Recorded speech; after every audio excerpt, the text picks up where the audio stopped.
another. Solar panels, batteries, electric vehicles, industries, homes, substations, and power plants will increasingly becoming parts of one intelligent system. This is where Telangana has a unique advantage. Hyderabad is already one of India's great technology centers. We have deep capabilities in information technology, artificial intelligence, electronics, advanced manufacturing, and research. The same city which develops software for the world can also develop the intelligence that runs the electricity grid of the future. Imagine artificial intelligence forecasting electricity demand street by street. Imagine predictive systems identifying a transformer likely to fail before it actually fails. Imagine storage automatically responding to fluctuations in renewable generation.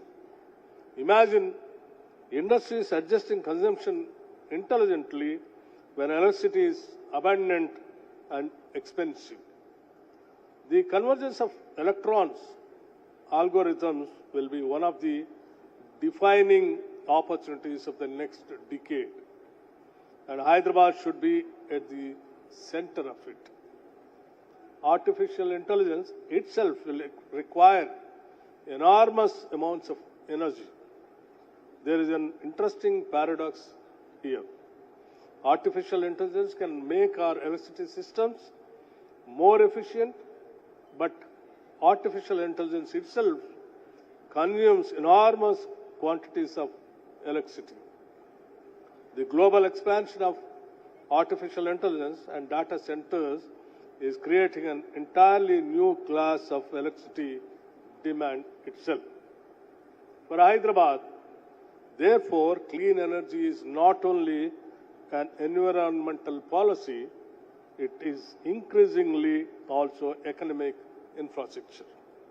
If we can provide reliable, affordable, increasingly green electricity, we strengthen Hyderabad's competitiveness as a destination for AI, data centers, and advanced industries.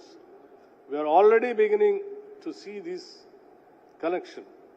Plans include a 100 megawatt renewable energy facility to support a proposed AI data center at Bharat Future City, which is coming very soon in Hyderabad. This is a future we see digital infrastructure and clean energy infrastructure growing together.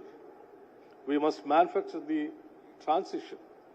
There is another principle which is equally important. India cannot merely be a consumer of the global energy transition. We must manufacture the energy transition. Solar equipment, wind equipment, batteries, power electronics, electrolytes, charging systems, and grid technologies represent enormous industrial opportunities. Telangana wants companies to manufacture these technologies here itself. Our policies therefore provide incentives, including capital support for solar and wind manufacturing, ST reimbursement, and electricity duty exemptions also. But investors require more than these incentives. They require certainty, they require predictability, and they require land and infrastructure, and above all, they require speed. Through mechanisms such as TZ-IPAS, Telangana has built a reputation for facilitating investment and accelerating approvals. My message to industry friends today is very simple. Do not look at Telangana merely as a market for clean energy. Look at Telangana as a place from which you can build clean energy business for India and for the world. The next frontier, green molecules. Our ambition also goes beyond electricity.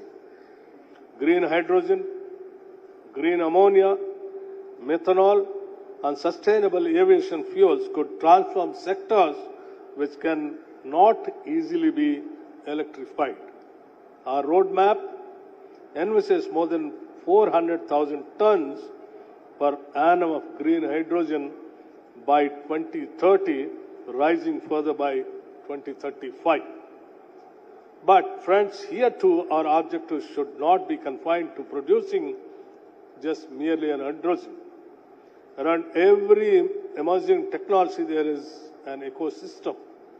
There are equipment manufacturers, there are engineering companies, there are logistics providers, there are researchers, there are startups, there are skilled jobs. These states which understand this ecosystem early will capture much more economic value than those which simply install capacity. A transition must ultimately improve people's lives.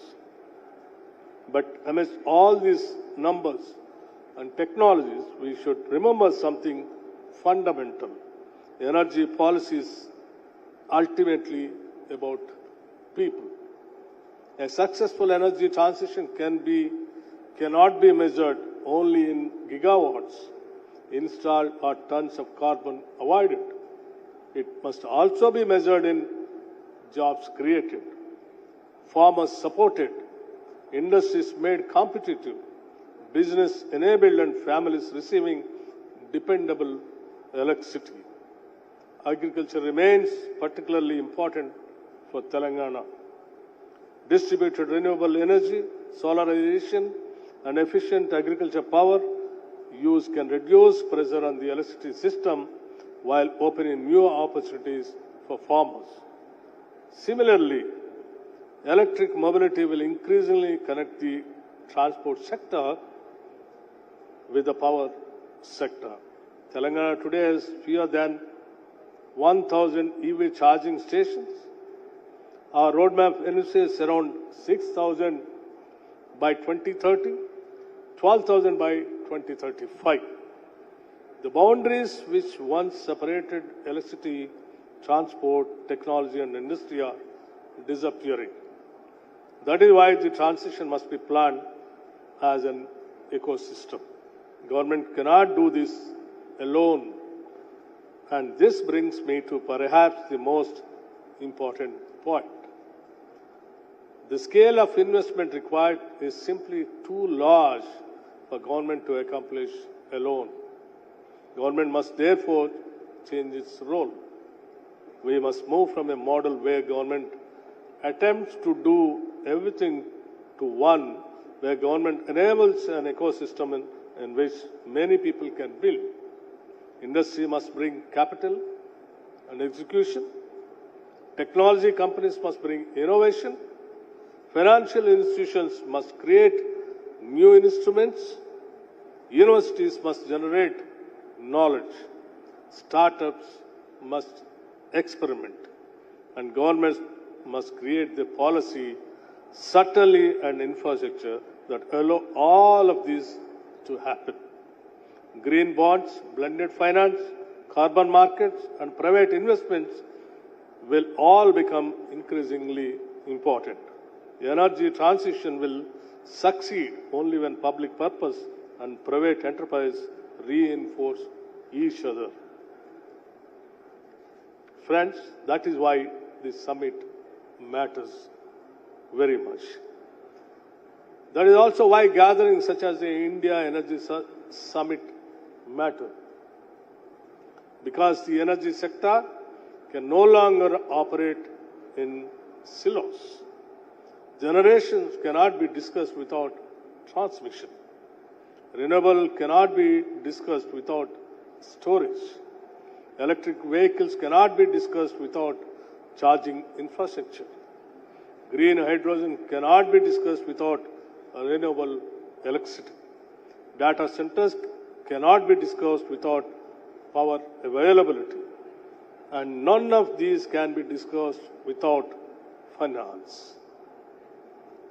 The purpose of a summit such as this should therefore go beyond speeches and presentations. A successful summit must produce conversations. Conversations must produce partnerships, and partnerships must ultimately produce projects. That is what we hope will happen here. Telangana's invitation is very clear to the investors, entrepreneurs, technology companies gathered here today. I want to extend a very clear invitation. Come to Telangana, bring us your technology, bring us your ideas, bring us ambitious projects, and bring us difficult problems to solve. You will find here a government willing to engage a strong technology ecosystem, talented young people, major energy opportunities, and a state determined to execute. India's energy transition will not ultimately take place inside conference rooms in Delhi or in international declarations. It will happen only on the ground. It will happen in our states, in our cities, in our factories, in our farms, and in millions of decisions made by citizens and business. Telangana intends to be the forefront of that transformation. We want to demonstrate that clean energy and economic growth are not competing objectives. Properly designed, one can become the engine of the other. That is the opportunity before us. From renewable energy to storage, from intelligent grids to green hydrogen, from electric mobility to clean manufacturing, we are building the foundation of Telangana's next economy. And I invite all of you to help us build it. Let Telangana not merely consume the energy of the future.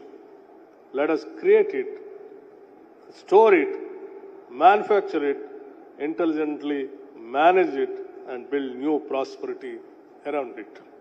Together, let us power not only Telangana's future, but India's also. I invite all of you, the investors, innovators, scientists, CEOs, come.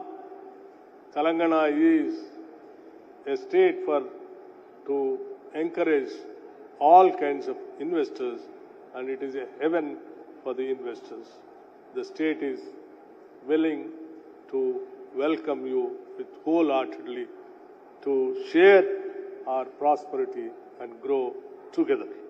Thank you very much, and Jai Hind and Jai Telangana.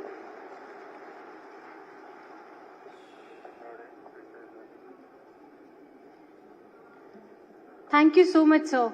Your words have left us more dedicated toward building a more resilient energy ecosystem in Telangana. Ladies and gentlemen, we now come to a special moment. eGov magazine is a leading knowledge platform that brings together insights, ideas, and perspectives from policymakers, government leaders, industry experts,